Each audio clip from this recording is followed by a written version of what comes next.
दोस्तों, हम सभी जानते हैं कि अगर कोई समझदार व्यक्ति है, बुद्धिमान है, तो ये कभी नहीं कहेगा, ना ही वो कभी जताएगा कि वो बुद्धिमान है, उसमें ज्ञान है। और वो इसलिए नहीं करेगा कि ऐसा कहने से उसकी बुद्धिमत्ता कम हो जाएगी, बल्कि इसलिए क्योंकि वो ऐसा कहने की व्यर्थता को देख पाता है, समझ पाता है कि ये सब कहने से कोई लाभ नहीं और उचित कतई नहीं। वो ये जानता है अच्छे से, इसके निष्कर्ष को, इसके सारांश को अच्छे से समझता है, अनुभव होता है उसके पास। वो जानता है कि ये सब कहने से या किसी को दिखाने से कि वो बहुत तेज है, उसे कुछ मिलेगा नहीं। आज इसी से जुड़ी हम आपको बुद्ध की एक कथा सुनाएंगे। कहानी में बस निवेदन यही है कि आखिरी तक ध्यान लगाकर सुनना, तभी आपको ज्ञात होगा कि वास्तव में बुद्धिमान कौन है या कौन होता है। एक बात बहुत समय पहले की है। किसी नगर में एक लड़का रहा करता था। वो लड़का बड़ा होशियार था, दिमाग से तेज था। उस लड़के की सबसे खास बात थी कि कोई भी चीज कोई भी उसे सिखाता तो उसे वो फटाफट सीख लेता। सीखने में उसे ज्यादा समय नहीं लगता। वो लड़का इतना होशियार था, वो आसानी से कुछ भी सीख लेता। जहां कोई अन्य लोग किसी काम को या चीज सीखने में महीने या साल लगाते थे, वो उसी जगह वही लड़का उस काम को चंद दिनों में सीख लेता था। उसकी इस तेज बुद्धिमत्ता से वहां के लोग अवगत थे। हर कोई जानता था कि यह लड़का होशियार है। उस लड़के की ख्याति दिन ब दिन बहुत दूर दूर तक फैलती जा रही थी। और एक दिन ऐसा भी आया कि लोग उसे सबसे बुद्धिमान कहने लगे थे कि उससे तेज और कोई व्यक्ति नहीं हो सकता। परंतु दूसरी तरफ वो लड़का ये बात भली भांति जानता था कि वो भीतर से क्या है, क्योंकि हर किसी को अपना मूल्यांकन अच्छे से पता होता है। और वो ही क्यों, हर व्यक्ति को ये पता होता है कि वो स्वयं कैसा है। अंदर से बेशक उसे सब कुछ पता होता है, बाहर से वो कुछ भी दिखा ले, लेकिन भीतर की असलियत वो स्वयं जानता है। वो लड़का भी अपना हाल जानता था कि वो भीतर से बहुत परेशान है। कोई ना कोई दुख उसे भी था, लेकिन वो अपने अहंकार से अपनी परेशानियों को ढकना चाहता था। किसी को इसकी भनक ना हो, किसी को अपनी परेशानी नहीं दिखाता था। वैसे ये अक्सर लोग करते भी हैं, जिसे हम आमतौर पर शो ऑफ करना कहते हैं। उसी तरह वो लड़का भी ये सब कर रहा था। वो अपनी प्रसिद्धि को बढ़ाने के लिए, लोगों में स्वयं को ऊंचा दिखाने के लिए तरह तरह के काम सीख रहा था। वो लड़का हर काम में निपुण था। उसकी चित्रकारी गजब की थी। वो मूर्ति बनाना जानता था, संगीत बहुत अच्छा, वक्ता बहुत अच्छा था, और ना जाने ऐसे कई काम जो लोग सिर्फ सोचते हैं कि सीखेंगे, वो उन सब में मास्टर हो चुका था।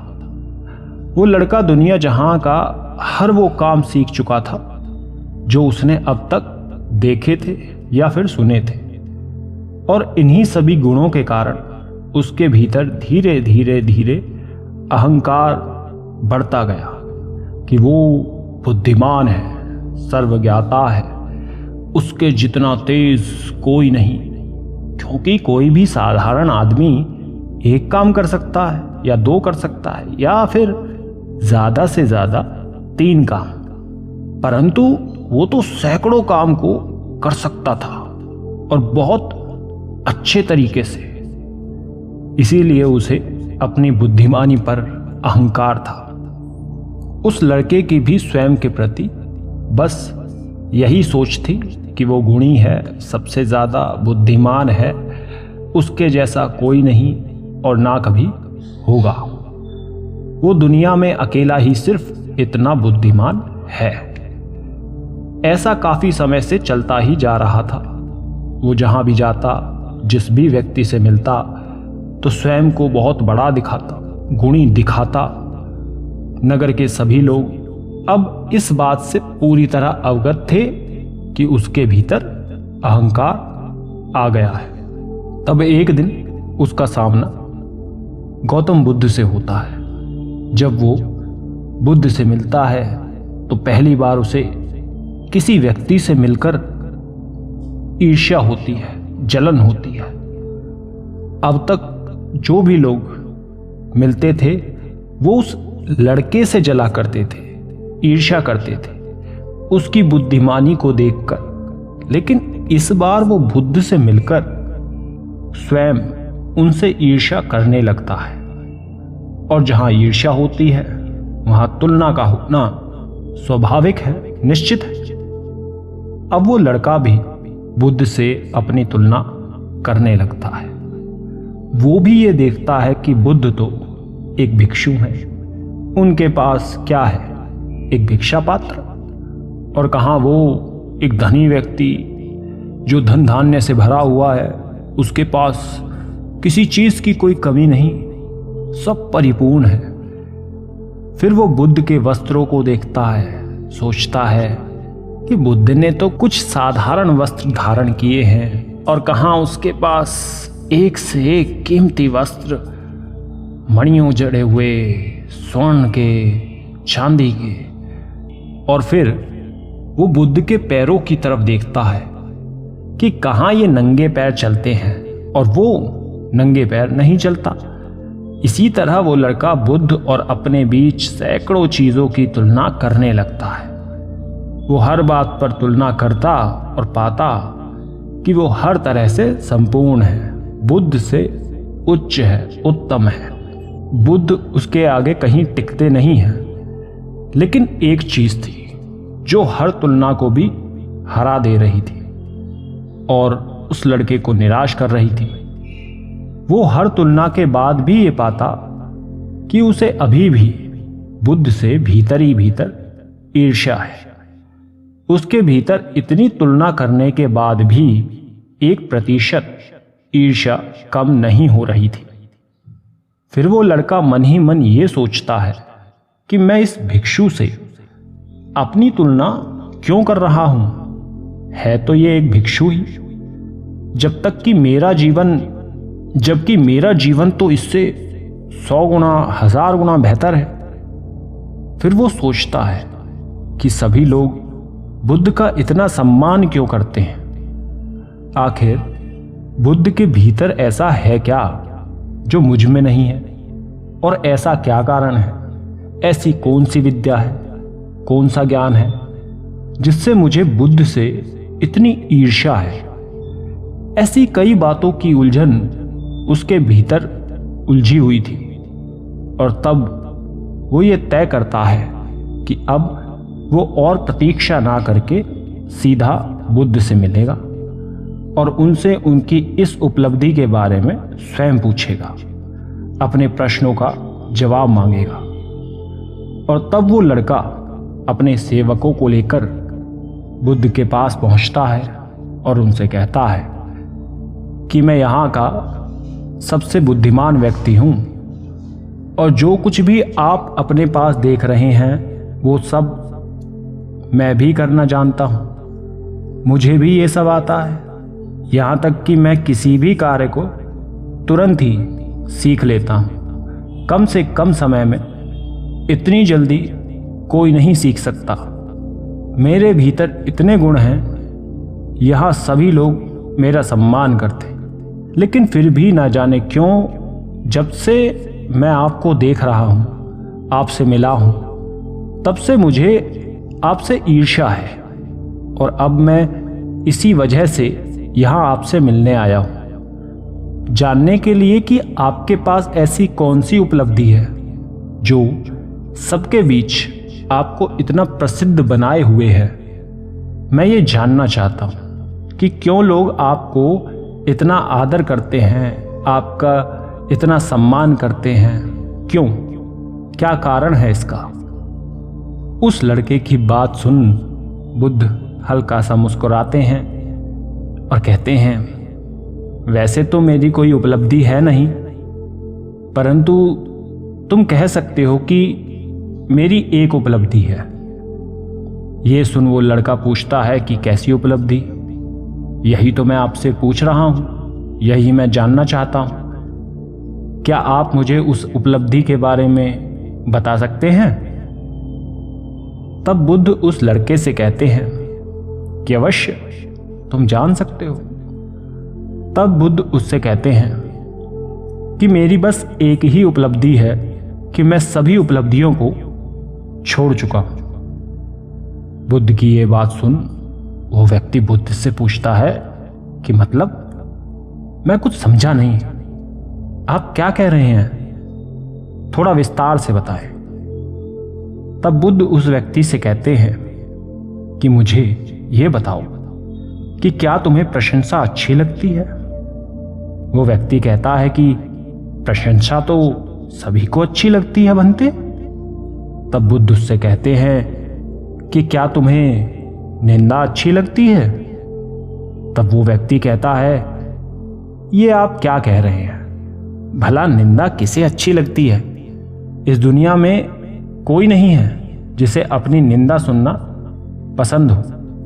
तब बुद्ध उससे आगे कहते हैं कि यही फर्क है बस, और यही एक उपलब्धि है मेरी कि जो चीज तुम्हें अच्छी लगती है या बुरी लगती है, मैं उन दोनों से ऊपर उठ चुका हूं, क्योंकि ना तो मुझे निंदा कभी सताती है और ना ही मुझे अपनी प्रशंसा प्रसन्न करती है। तब बुद्ध उस लड़के से कहते हैं कि पुत्र, बस यही अंतर हम दोनों के बीच में है। ये सुन वो लड़का बुद्ध से कहता है कि लेकिन भंते, ये कैसे हो सकता है, मुझे जरा और बताइए।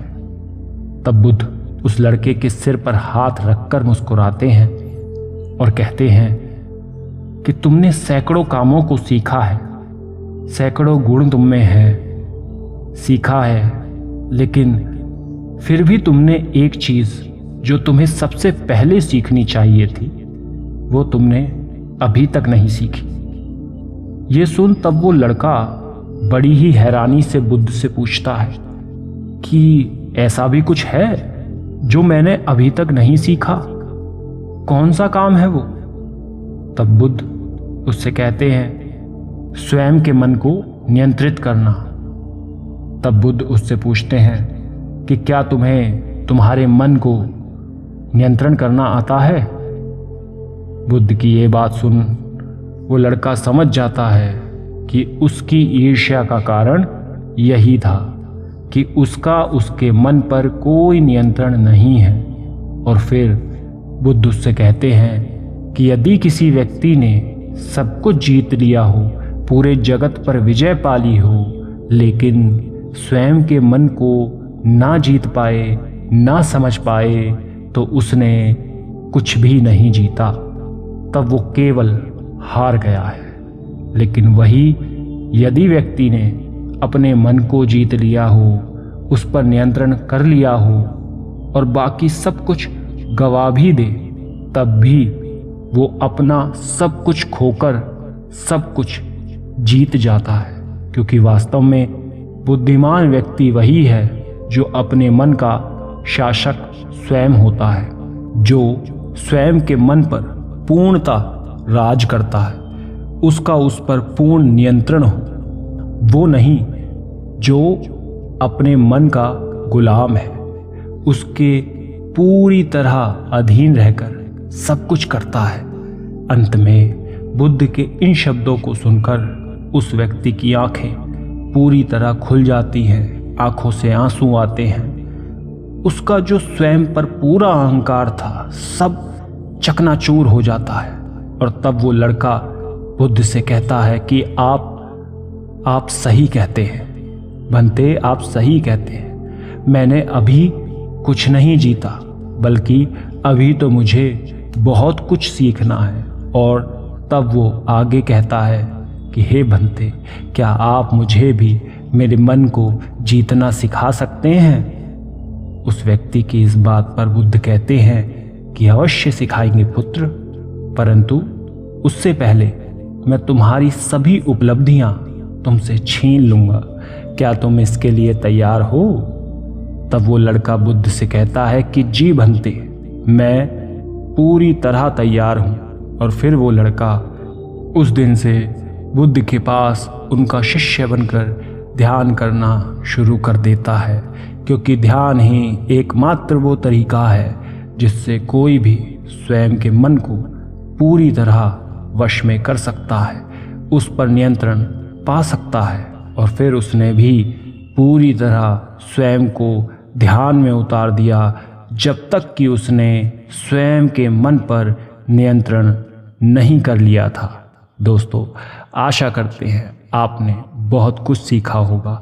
ज़्यादा से ज़्यादा लोगों